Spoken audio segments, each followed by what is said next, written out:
Good morning, dear students. This is our second video of expansion, and in the first video I told you we are going to discuss three methods. First one is using Maclaurin's expansion, which we discussed in the previous video, and now we are going to see use of standard expansions. I also told you which are the standard expansions. What are standard expansions? I told you. Now to use this method, understand one point. You should not just know what are the expansions, but important point is you should know which standard expansions are available. Then only you can choose a method. See, I told you in the last video, I am reminding this point. We have three methods. We are going to discuss here three methods. There are many other methods also. The first one is Maclaurin's and using standard expansion, and then method of differentiation and integration. Now all these three methods are easy to understand. The important point is when you are appearing in exam, you should able to find out which method can be used, and for that you have to give just 15 to 20 seconds. So that's my point. I will tell you how you will decide which method can be applicable, and for that, as I said, what are the expansions. Moreover, you should know which standard expansions are available. So whatever expansions I give you, I'll just tell you the standard expansions available with us are, we had expansion of e raised to x, sin x, cos x, tan x, sin hyperbolic x, cos hyperbolic x, tan hyperbolic x. Then we had log of 1 plus x and log of 1 minus x. Then we had 1 upon 1 plus x and 1 minus x. And then we had 1 plus x raised to p. So again I am telling you, this is important point. You must know which expansions are available with us. Why? That point I will tell you now. Say for example, if our problem is, if I ask you find the expansion of, and you'll be given some functions. Say for example, if I give you the function e raised to cos x, then first thing, for any unknown problem, any unseen problem, first thing you have to decide the method. And here I will tell you, before you start writing, look at the function and just see, do we have standard expansion? What I mean is, we have expansion of e raised to x. This is of the type e raised to x. Whatever is in place of x, cos x, we have expansion of cos x also. So we have standard expansion of e raised to x, and in place of x it is cos x, we have expansion of cos x also. So I will say here we can use the method of use of standard expansions. Now if I give you, say, find the expansion of e raised to sec x. Now e raised to sec x, e raised to x expansion we know, but we don't know expansion of sec x. So here we are not going to use standard expansion. Here the method used will be either Maclaurin's expansion, or the third method we'll see later whether it can be used or not. One more thing I will tell you. If I give you, suppose your question is log of, say, I'll give you log of cos x. Now again, as I said, first we will see which standard expansions are available. Our first point will be always whether the standard expansion is available or not. Now you know, for log, we know log of 1 plus x or 1 minus x. We don't know expansion of log x. We know log 1 plus x or 1 minus x. Now it is log of cos x. What is expansion of cos x? Cos x expansion starts with 1. The expansion I can write as 1 plus, in bracket, minus x square upon 2 factorial plus x raised to 4 upon 4 factorial, etc. Means the given expansion log of something, that something I can write in the form of 1 plus I will call this as some capital X. Means it is in the form of log of 1 plus x. And so we can use standard expansion. Whereas if I give you log of sine x, again sin x starts with x.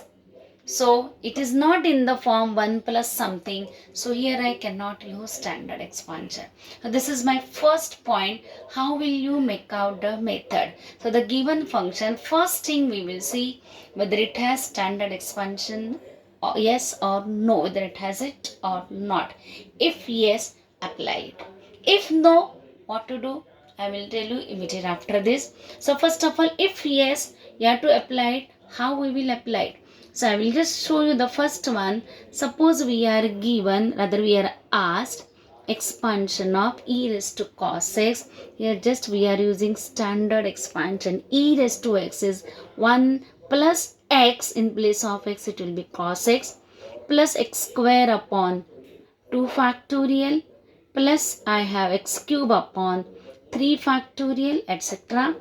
Which is 1 plus, now I will put for cos x. My cos x will be 1 minus x square upon 2 factorial plus x is to 4 upon 4 factorial, plus this is 1 upon 2 factorial. Now again I am putting for cos x, etc.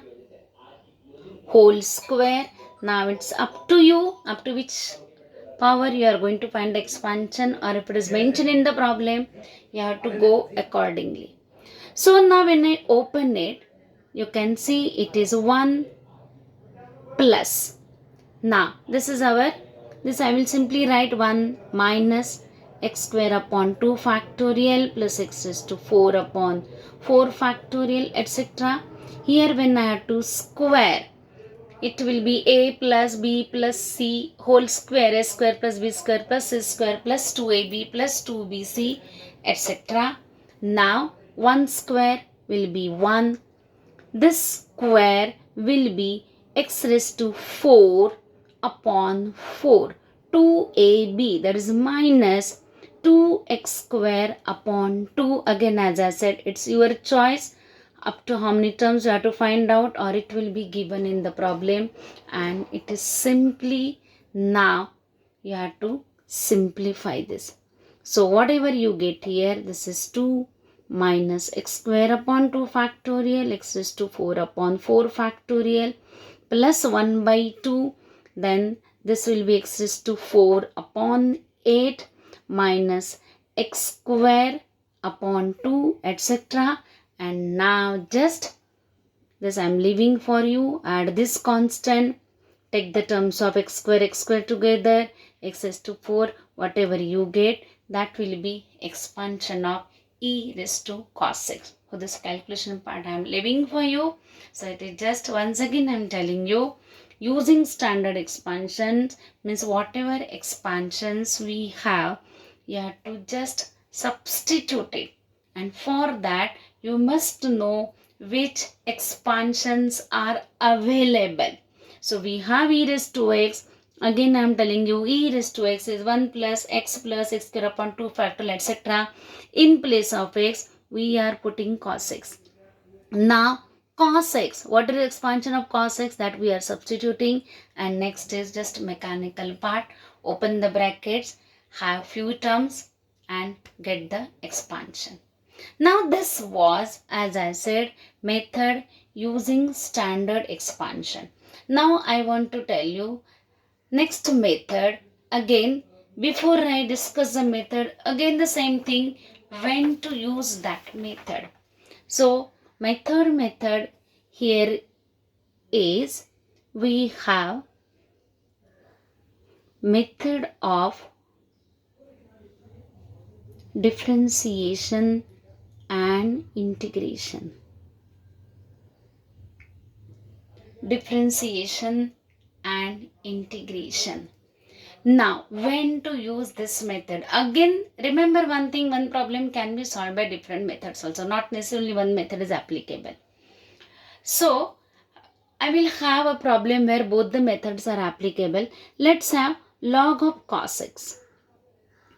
So, I told you first we will see whether it has standard expansion, and cos starts with 1. Expansion of cos starts with 1. So, you know it. You can use method of standard expansions because it starts with 1. Now, suppose you don't want to use that method. Next we can see, if you don't want to use that method, or if that method is not applicable, means whatever is our given y, first point, again I am telling you an exam point of view. First point we will see whether standard expansion method is available or not, and how we will see that I explained you. Means whether it has standard expansion. Now if y doesn't have standard expansion, our next question will be, we will check whether y1 has standard expansion. What is y1 here? It is 1 upon cos x into minus sin x, which is minus tan x. So understand this point. If y doesn't have standard expansion, our next checkpoint is check whether y1 has standard expansion, yes or no. If yes, we are going to apply method of differentiation and integration. So how we will apply the method? From y we have found out y1, and we got y1 is minus tan x, and this tan x has standard expansion. What is the standard expansion of tan x? It is x plus x cube by 3 plus 2x raised to 5 by 15, etc. This we have expansion of y1. But what we want expansion of y and not y1.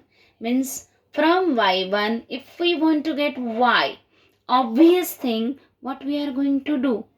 We will integrate with respect to x. So this is y, and when you go for integration, just see what you are going to get.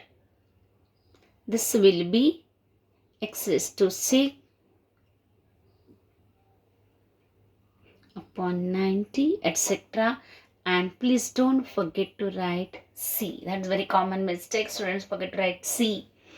And now we need to find value of c. To find value of c, go back to y and choose that value of x for which it's easy to get y. Most of the time 0 works. I'm not saying always, and that you have to decide, you have to judge. Means what? Which is the value of x for which it's easy to get y. You can see here, if I put here 0, cos 0 is 1, and log of 1 is 0. So when x is 0, y is 0. So I'm going to put here, put x is 0. Again I'm telling you, not necessarily x is 0. It's, you have to decide, but you have to select the convenient value. Convenient means what? Next part will be easier. What is the next part? When I put it here, see, when x is 0, we found y is 0. So we are going to get everything 0. We will get c is 0. And so our y, what was our y? That is log of cos x. It is minus x square upon 2 minus x raised to 4 upon 12, etc. And this is the expansion of log of cos x we found by using method of differentiation and integration. So before I end, again I would like to tell you a few things, like whenever you are asked expansion of any function, first checkpoint will be, we will check whether it has direct expansion, means whether it has standard expansion. If it has standard expansion, as I said, example, e raised to sin x, e raised to cos x, log of cos x, but not log of sin x. This doesn't work.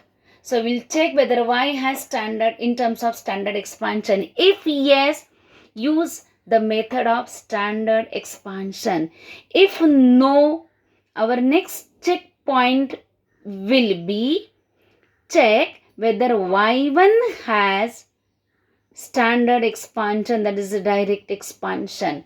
Again, if yes, which method we are going to use? We'll use method of differentiation and integration, which I explained you just now. From y get y1, it has standard expansion. Use it, integrate, you will get back y. And if this method is also not applicable, remember Maclaurin's method is always available, that you can use actually any time, but why you are checking first two? Because that reduces the calculations. So this way you can find in the methods in exams. There are other methods also, method of inversion, method of substitutions, method using Leibniz rule. For time being, these are the main methods usually we use. This I have explained over here, and we'll stop for the day.